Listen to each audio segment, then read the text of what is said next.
Good morning. आज हम बात कर रहे हैं TSN शिक्षा संस्थान Ajmer BSTC second year paper 3 आधुनिक विश्व में विद्यालयी शिक्षा।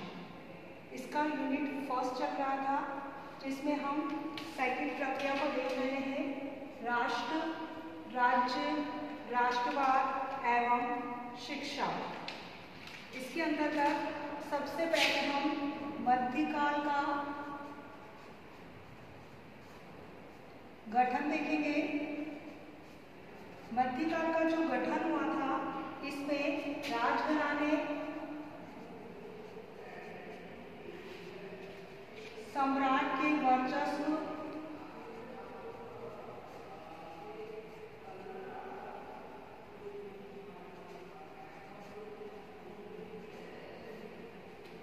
के आधार पर था और इसका उदाहरण हम देख सकते हैं। फॉर एग्जाम्पल, भारत में मुगल साम्राज्य,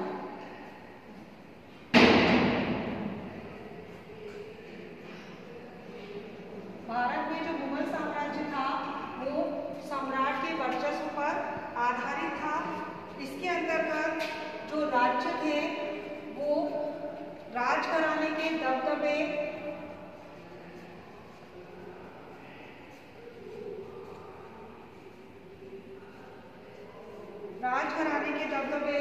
व सैन्य शक्ति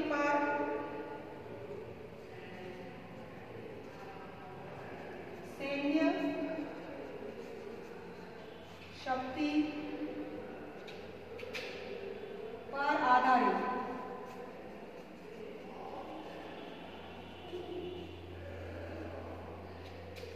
जिनका उद्देश्य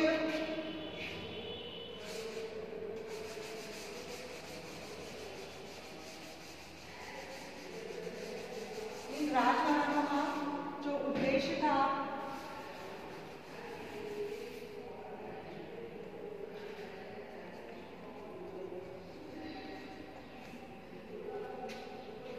जिसमें इनसे अपेक्षा की जा रही थी कि जो प्रजा है वो राजा की हर आज्ञा को मानेगी, उसके हर आदेश का पालन करेगी।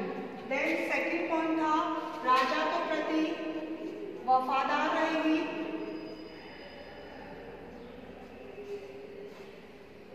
देन नेक्स्ट पॉइंट है, राजा और प्रजा के बीच यानी उनके बीच कोई भी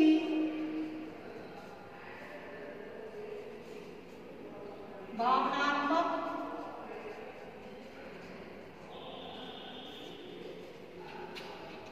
एकता नहीं थी या किसी प्रकार का संबंध नहीं था। देन नेक्स्ट हम गठन देखेंगे,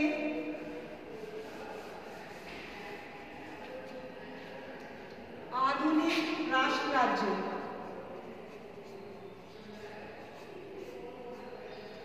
आधुनिक राष्ट्र राज्य का गठन, इसके अंतर्गत हम देखेंगे कि जो गठन था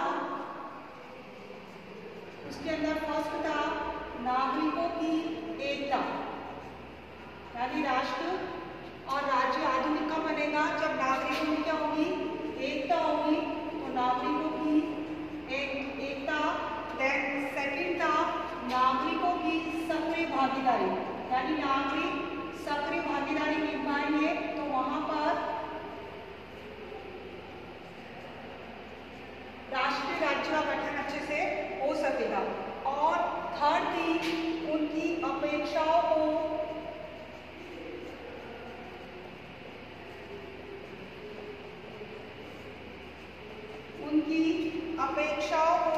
पूरा करने के लिए हुआ।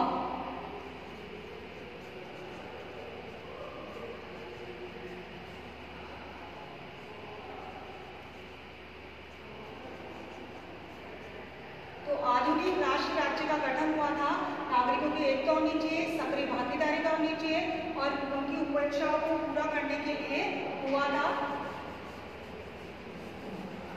नेक्स्ट हमारा है सार्वजनिक विद्यालय शिक्षा। जो सार्वजनिक विद्यालय थे, सार्वजनिक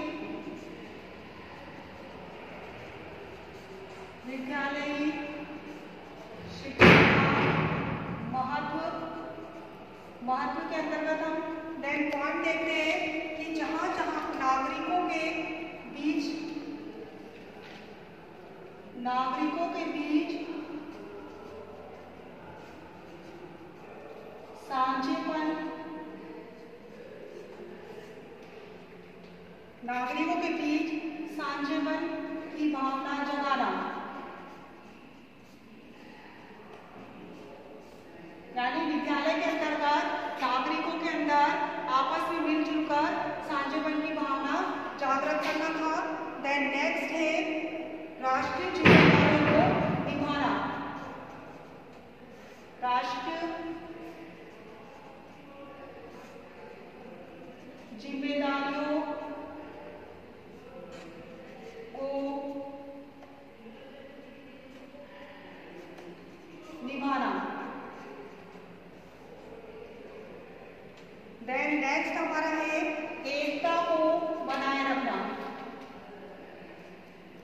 एकता, राष्ट्रीय एकता को बनाए रखना, यानी सार्वजनिक विद्यालय शिक्षा का जो महत्व था, फर्स्ट था नागरिकों के साझेपन की भावना को जगाना, देन सेकंड था राष्ट्रीय जिम्मेदारी को निभाना और थर्ड था एकता को निभाना। इसके बाद नेक्स्ट हम बात करेंगे, लेकिन जो राष्ट्रीय राज्य थे उनमें बहुत सारी भिन्नताएं देखने को मिली। बहुत सारी भिन्नताएं देखने को मिली। इसके अंतर्गत हम फर्स्ट देखेंगे कि कहीं कहीं पर उदारवादी विचारधारा,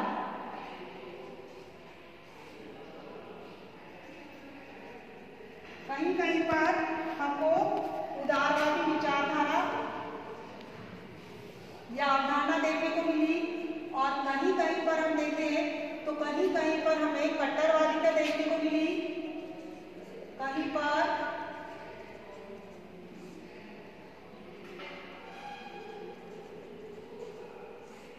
कट्टरवादिता बहुत अधिक देखने को मिली। कहीं पर हम देखेंगे देन थर्ड पॉइंट, दूसरों के प्रति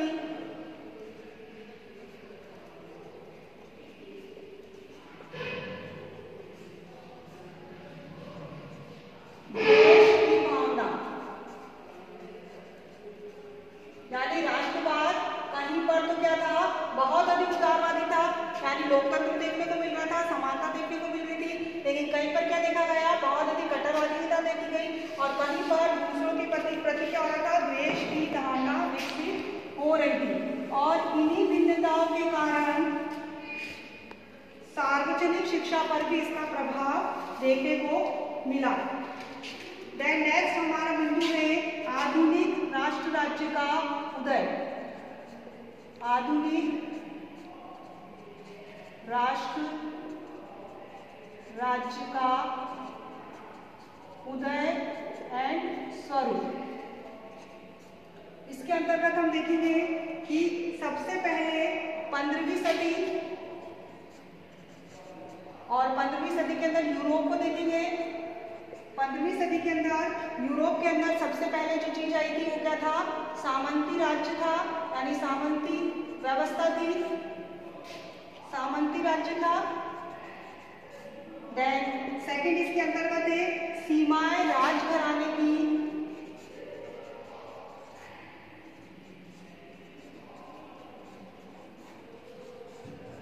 सैन्य शक्ति पर, राजघराने की सैन्य शक्ति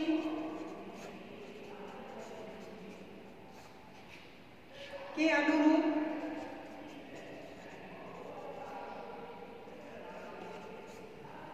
बदलती थी, यानी जैसी सैन्य शक्ति होगी उसी के अनुरूप वहां की क्या होगा, घराना होगा, और उसी के अनुरूप वहां की क्या होगी, सीमाएं होगी। देन नेक्स्ट है धर्म गुरु।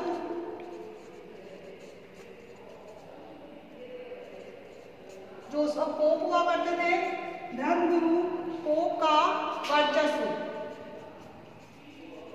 यानी 15वीं सदी के अंदर जो धर्मगुरु होते थे उनका महत्व बहुत अधिक देखने को मिलता था। नेक्स्ट 4th पॉइंट है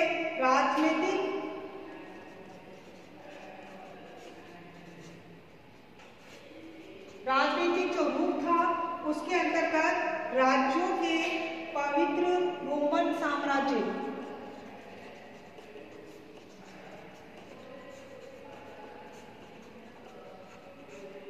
राज्यों के पवित्र जो रोमन साम्राज्य की अधीनता क्या करते, रोमन राज्य की अधीनता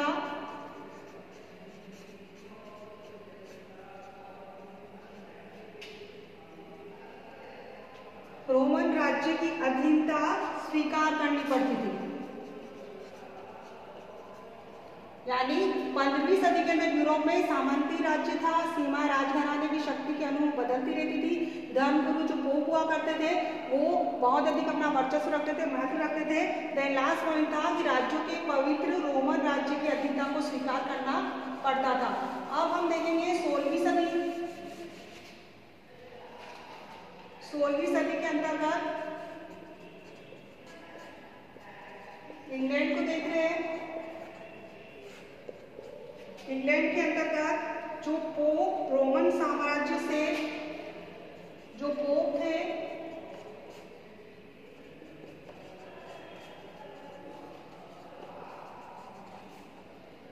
पोप रोमन साम्राज्य से अपने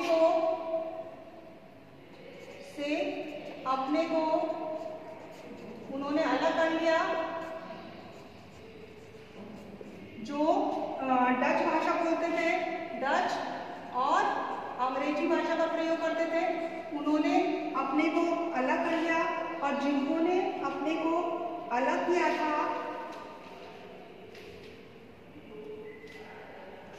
वे अपने देश के निर्णय, इसमें सेकंड है, वे अपने देश के निर्णय स्वयं ले सकते थे।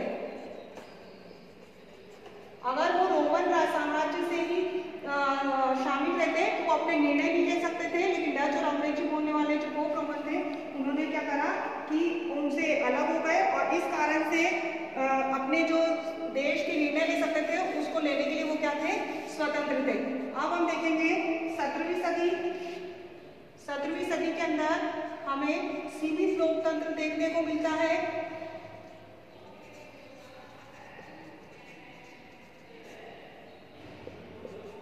सीमित लोकतंत्र देखने को मिलता है। सीमित लोकतंत्र का अर्थ होता है जो चुने हुए प्रतिनिधि है उनका शासन, यानी चुने प्रतिनिधियों का,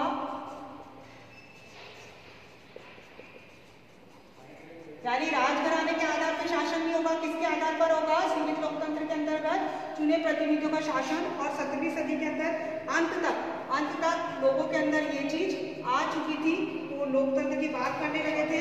देन नेक्स्ट यहाँ पर दूसरा पॉइंट है हमारा लोकतंत्र और राष्ट्रवाद, दोनों एक साथ विकसित हुए। कौन सी सदी के अंतर्गत? 17वीं सदी के अंदर। 17वीं सदी के अंतर सीमित लोकतंत्र आ गया और लोकतंत्र राष्ट्रवाद क्या हुए, दोनों एक साथ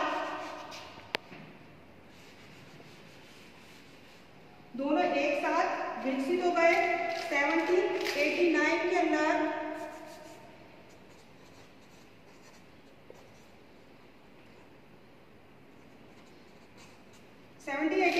देखें तो फ्रांस में राजक्रांति थी। फ्रांस की क्रांति के बारे में आप सभी जानते हैं। फ्रांस में राजक्रांति यानी राजा का जो शासन था उसका जनता ने क्या कर रहा था, विद्रोह कर दिया था। तो फ्रांस की राजक्रांति थी। इसके अंदर राजशाही के विरुद्ध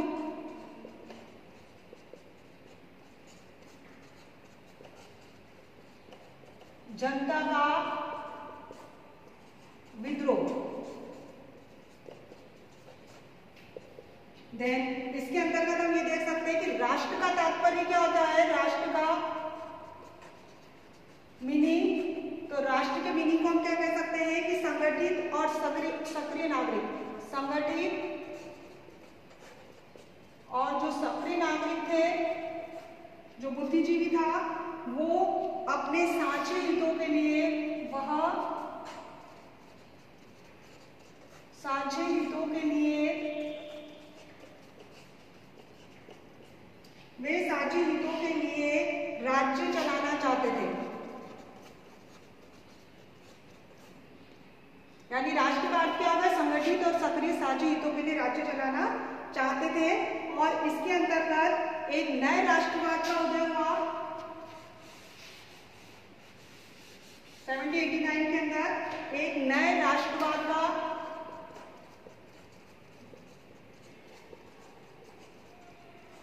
और उसके आधार पे समानता, सेकंड स्वतंत्रता, देन हमारा जो थर्ड पॉइंट है बंधुता, और नेक्स्ट हमारा लास्ट फोर्थ पॉइंट है लोकतंत्र।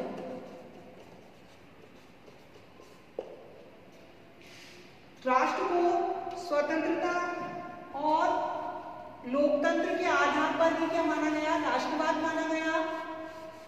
लोगों की धारणा बन गई कि राष्ट्रवाद का मीनिंग क्या है, स्वतंत्रता और लोकतंत्र। इस तरह संयुक्त राज्य अमेरिका में राष्ट्रवाद फैला।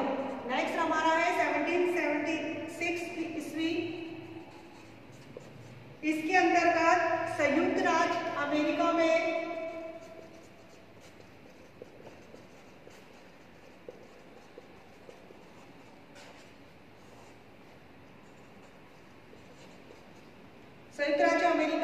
औपनिवेशिक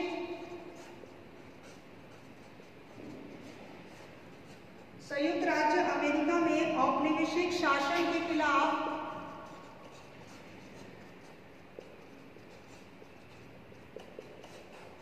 बगावत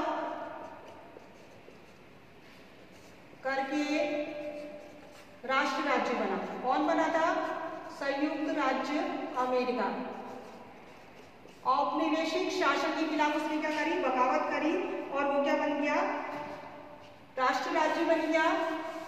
देन नेक्स्ट हमारा 1848 ईस्वी। इसके अंतर्गत हम देखेंगे दो महत्वपूर्ण चीजें थी। यूरोप में रूढ़िवादी वर्चस्व आ गया।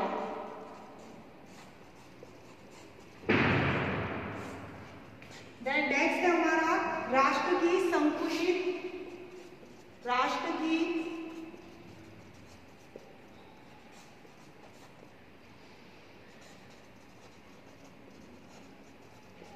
विचारधारा उभरी।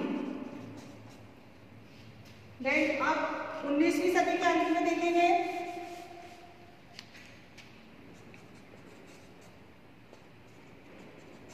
उन्नीसवीं सदी का जो अंत था उसके अंदर हम संकुचित राष्ट्रवाद की भावना ने, संकुचित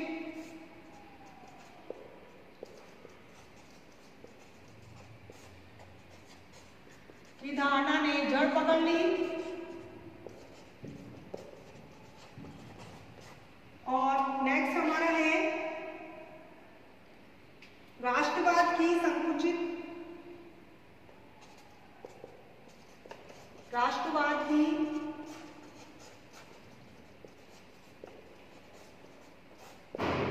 संकुचित धारा उभरी। और इसके अंत में देखेंगे 19वीं सदी के अंत में इसके भीषण परिणाम हुए और इस भीषण परिणाम के अंतर्गत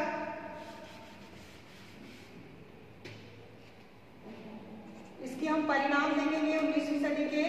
इसके भीषण परिणाम हमको ये देखने लगे जो संकुचित राष्ट्रवाद की भावना उभरी थी उसके अंतर्गत क्या हुआ, प्रथम विश्व युद्ध हुआ जो कि हम सभी जानते हैं, और देन सेकंड हमारा हिटलर का नाजीवाद।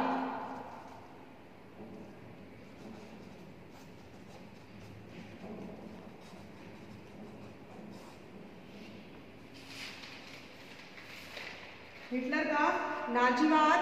और 19वीं सदी के अंत में भारत के अंदर हम देखेंगे कि राष्ट्रवाद क्या हो गया, प्रारंभ हो गया। सभी नेताओं ने पहचान लिया, सभी नेताओं ने ये पहचान लिया कि अगर हमें राष्ट्रवाद को विकसित करना है तो वो तभी विकसित होगा जब हमें अपनी संकुचित राष्ट्रवाद की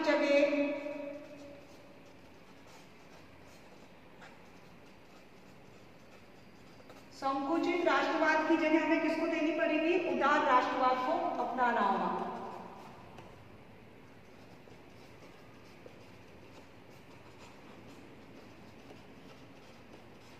यानी 19वीं सदी के अंत में नेताओं को ये पता चल गया था कि अगर हमें भारत के अंदर राष्ट्रवाद लाना है तो हमें अपनी संकुचित विचारधारा को बदलकर हमको क्या करना पड़ेगा, उदार राष्ट्रवाद को अपनाना पड़ेगा। और भारत विविधता वाला देश है, भारत विविधता वाला देश है, तो इसके अंदर बहुत सारे जाति धर्म के लोग क्या करते हैं, रहते हैं, और इनमें बहुत सारी विविधता देखने को मिलती है। और इसी कारण से यहाँ पर राष्ट्र का निर्माण नहीं हो सका। यूरोप की तरह देखें तो बुद्धिजीवी वर्ग था, तो वहाँ पर बहुत अधिक संख्या के अंदर बुद्धिजीवी वर्ग क्या हुआ, छोटे छोटे बुद्धिजीवी वर्ग के आधार पर, यानी बुद्धिजीवी वर्ग के अंदर क्या आया, राष्ट्रवाद आया, वहां से प्रारंभ हुआ और धीरे धीरे सामान्य वर्ग के अंदर क्या हो गया, विकसित हो गया।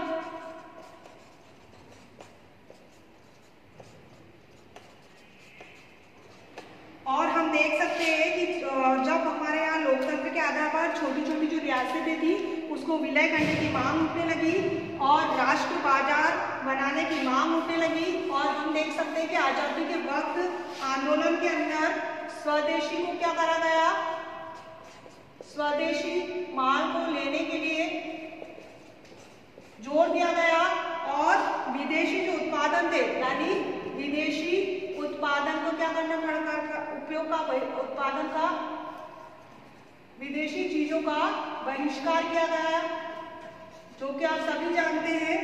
और इसके लिए भारत को राष्ट्रीय राज्य स्थापित करना था, जो कि भारत ने निर्णय ले लिया था। धन्यवाद।